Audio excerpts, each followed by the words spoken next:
Hello everyone, my name is Jill Bagadia. So we are here to share some information on our project EMG controlled wheelchair.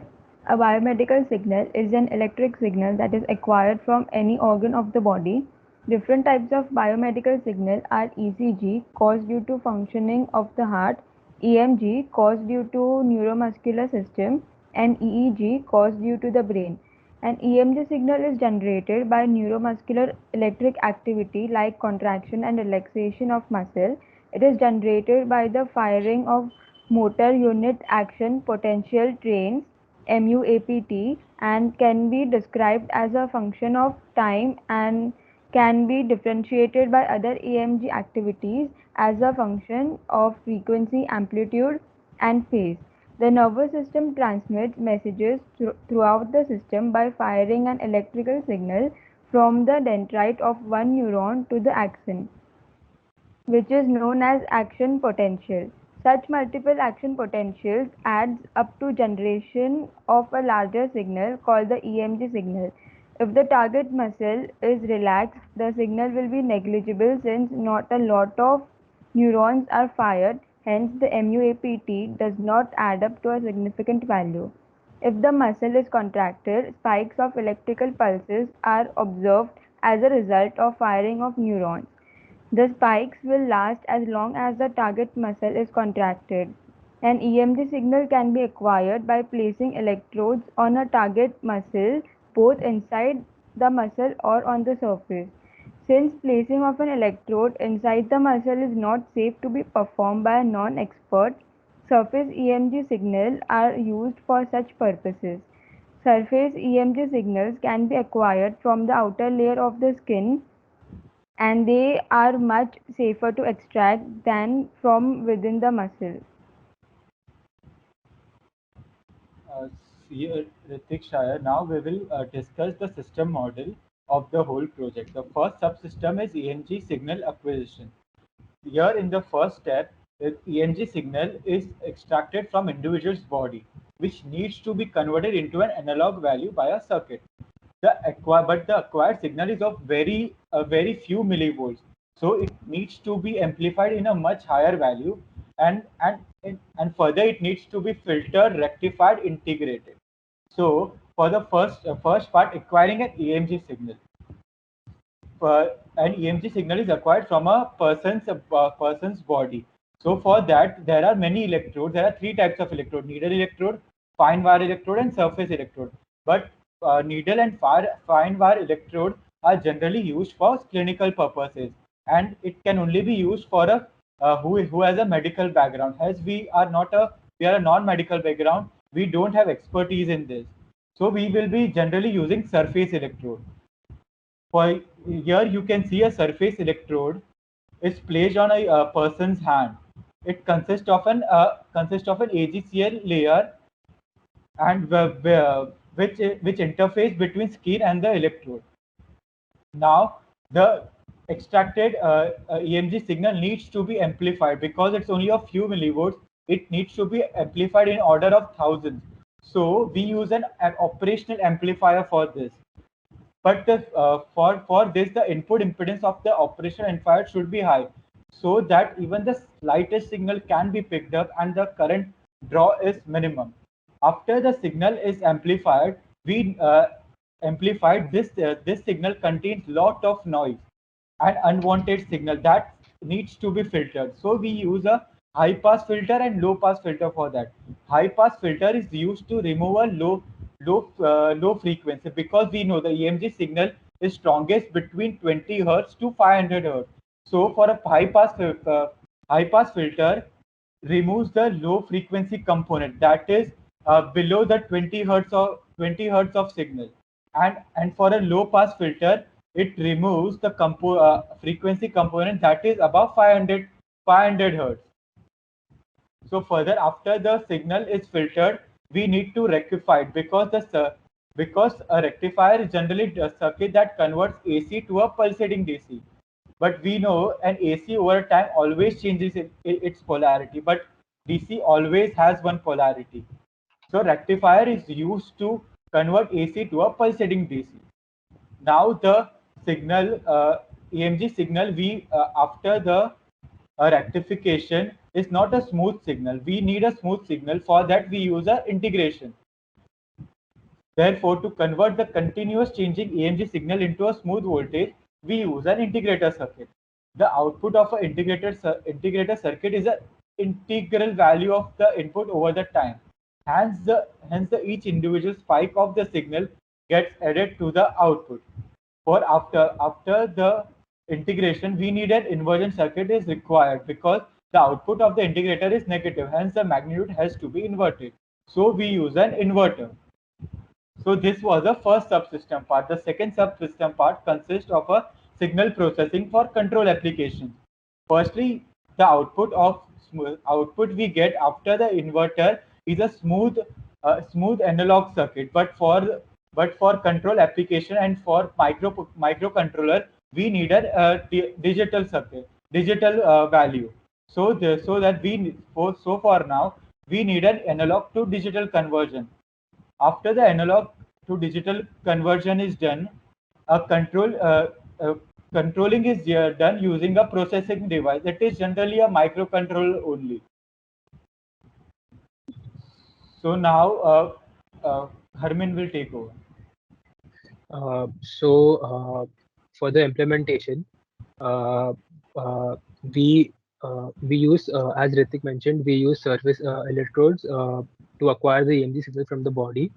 And here is a video of how a raw EMG signal looks whenever there is a contraction. So here, as seen, the EMG signal is extracted from the person's bicep, and as you can see, whenever he contracts his muscle, there is a change in the signal, and that is basically what EMG signal is, and that is seen over here. So all these spikes, they are muscle contractions.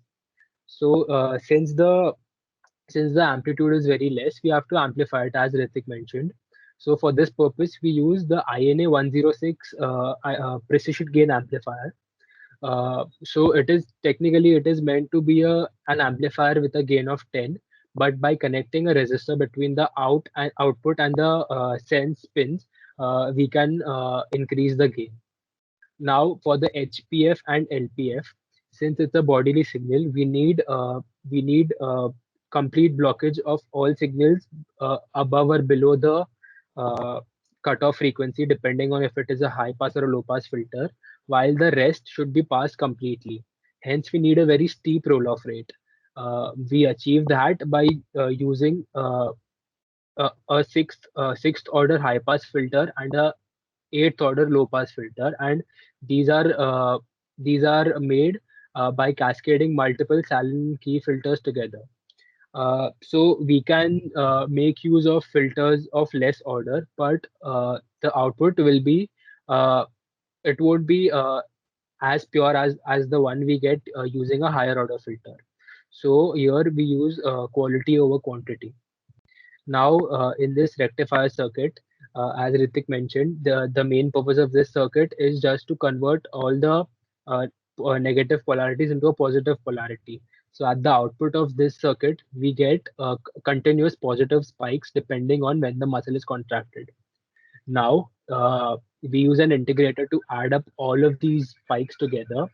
So that is why we get a smooth signal, and because of this integrator, like this integrator adds up all the magnitudes of all the spikes that have occurred previous to the input. So that's why we get a time-based signal. So the value of the output of the integrator will be proportional to the time for which the muscle has been contracted, and the since the integrator has an inverting nature, we use an inverter to get a positive value. Now, as you can see, we have also applied a bit of gain so that we can adjust the value of the EM signal to the maximum value of the ADC used. Now, in terms of the ADC used, we need an ADC to convert the value to convert the signal from an analog value to a digital value so that it can be read by the micro controller. The one used here is Raspberry Pi Pico, which offers a 16-bit ADC. Hence, there are 65,536 levels of analog to digital conversion. So it's a very precise value, and we have set thresholds for the control of the wheelchair, and according to the peak that the signal reaches, an output is generated, and here is the code which is used for the control purposes. So as seen, the input of the input of the EMG signal, we measure the peak, and we will produce an output only if the signal is increasing. Because, for example, let's say at this value, the wheelchair has to be turned left, and at this value, the signal has to go straight. But if a person wants to go straight, he has to apply a signal of this value, around 2.5 volts. So he'll have to go from 0 to 2.5, and in that path, the person will cross the threshold for the forward motion as well. So that gives an unwanted motion as a wheelchair. So the circuit will give output only if the peak is reached, and it will never give an output if the signal is increasing in nature. This is the uh, EMG signal, and this is the processed output. And as you can see, for the long, if the muscle is contracted for a longer time, the value of the output will be higher, and according to that, the controller will generate an output. Now this output is generated as it is generated as an input which has to be given to two DC motors. So the axle of the wheelchair can be replaced by the shaft of the DC motor, and when these motors rotate, a motion is produced a motion of the wheelchair is produced. Now, according to the required motion, front, left, right, or backwards, we provide inputs to the DC motors. The microcontroller provides inputs to the DC motors by varying between VCC ground and vice versa. Uh, so, like if VCC and ground, they give a clockwise rotating motion. If we interchange the inputs, the resulting motion of the DC motor will be anti-clockwise. Now, as a safety feature, we've also added a speed control, and the speed control is provided by a sliding potentiometer. So, as in when we increase the position of the wiper, the speed of the wheelchair will increase by providing a PWM signal to the enable pin of the DC motor. And using this potentiometer, the speed of the wheelchair can be controlled, and it can come in handy in emergency situations. For example, when the operator needs to apply a sudden brake, they can directly slide the potentiometer back to zero, and the wheelchair will stop. Now, since the microcontroller, it cannot provide current enough to drive the two DC motors, we need to use a motor driver circuit. And in this case, to run two small DC motors, we can use modules such as the L298D, which are used to control two DC motors using one module. So we can conclude that the purpose of our system is to allow a disabled or old person to use a wheelchair by themselves without external help and with ease. Even though it needs a bit of learning by the operator, the end product is extremely convenient. By using this circuit, the EMG signal can be acquired from any desired part of the body, thus making it a universal product. Since this project has been designed as a two-part system, neither of those can be used separately for different purposes.